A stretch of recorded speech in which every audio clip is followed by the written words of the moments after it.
Why does time only move forward? I mean, it's one of the biggest, most fundamental questions out there.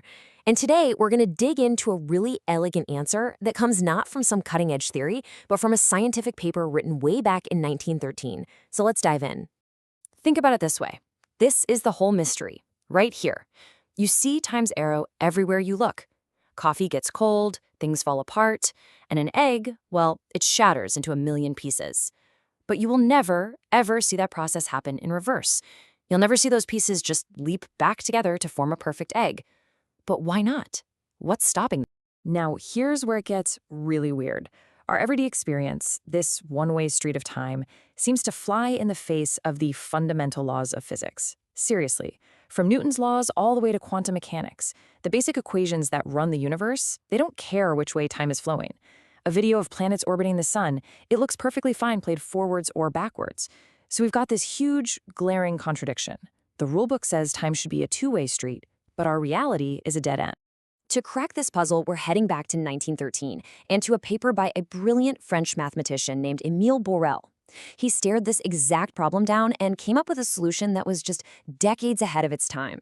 And honestly, it completely reshapes how you think about the world itself. So this is it. Static mechanics and irreversibility. I know it looks incredibly dense. And, well, it is. But hiding inside all that academic language is a really simple, powerful idea. Borel says the key to understanding why time only moves forward isn't in some new law of physics. It's in realizing that our deeply held belief in perfect precision is just wrong. And this is where Borel's thinking gets really radical and, frankly, kind of shocking.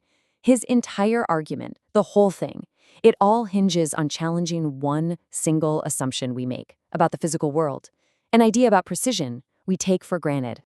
This right here, this is the heart of his entire argument. What Borel is saying is that the idea of perfect precision is a total fantasy. You know, when we talk about the exact position of an atom or the exact temperature of a room, we're talking about a concept from math. In the real physical world, he says, that kind of infinite precision is impossible. It just doesn't exist. Borel had this great French word for this idea, flottement, which translates to something like fuzziness or wavering. It just means that every single physical thing has this tiny, inescapable blurriness to it. You can never perfectly 100% know the state of a system. There's always just a little bit of wiggle room. And believe it or not, it's this inherent fuzziness that creates the arrow of time. So you're probably asking, okay, how on earth does a tiny bit of microscopic fuzziness explain something as huge as the future? Well, this is where Borel's genius really kicks in. He showed how this tiny little uncertainty gets massively amplified over time, leading to irreversible consequences. Okay, to picture this, imagine the state of a whole system, like all the molecules in a gas, as just a single point in some huge mathematical space. Now, because of flottement, we don't know the exact point. Instead, what we have is a little blob of possible starting points. In Borel's own diagram here, you can see it, that dark shape in the middle. That blob is our initial fuzzy knowledge of the system. So, what happens as time starts to tick?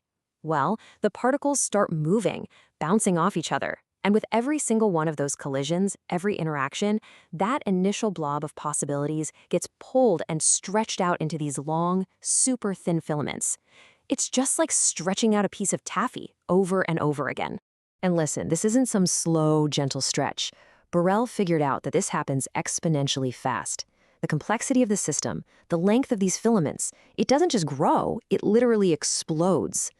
That simple little blob transforms into this incredibly complicated, folded-up structure almost instantly. I mean, how complicated are we talking? It's kind of mind-blowing.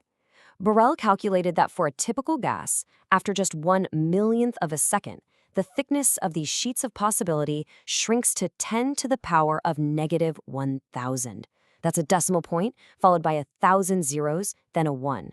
It's a number so ridiculously small, it has no real physical meaning. And that brings us right back to the main idea. A structure this thin is just, it's too fine to exist in the real world. Remember the flottement, that built-in fuzziness of reality?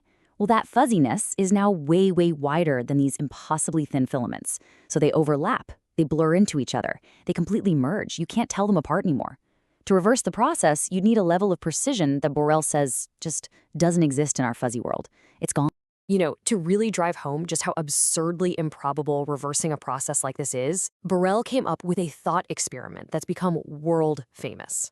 It is the perfect analogy for why that shattered egg never puts itself back together.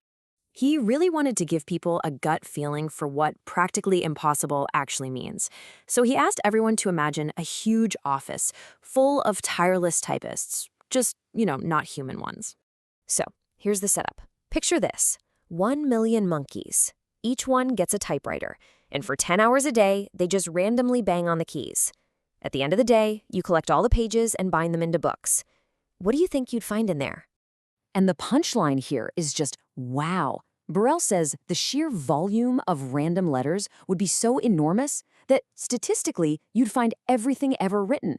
Every single book in every library, from Shakespeare to your shopping list, it would all be in there somewhere, just by pure random chance. And that, right there, is our shattered egg.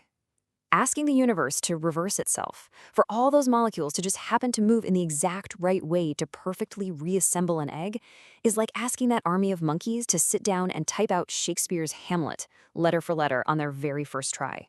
The odds aren't just low, they're so astronomically, vanishingly tiny that we can just call it what it is. In Borel's own words, purely impossible. Okay, let's pull all of this together.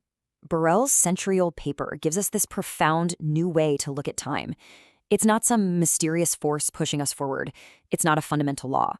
It's something that just emerges from the fuzzy world we actually live in. So, the big takeaway is this. The arrow of time, it's not some deep fundamental law. It's a consequence of the fact that our universe has an inherent fuzziness, this unavoidable lack of perfect precision. This floppment means that systems just naturally evolve from simple, orderly states to complex, messy ones. Because there are just way, way more ways to be messy. And trying to go backwards, that would require a degree of precision that, as Borel argued, simply does not exist. And this leaves us with a pretty mind-bending final thought. If something as basic as the flow of time is really just a product of our world being a little bit blurry, a little imprecise, it really makes you wonder, doesn't it? What other things that we take for granted as fundamental laws of the universe might just be illusions, created by the fuzzy limits of our own reality? Something to chew on.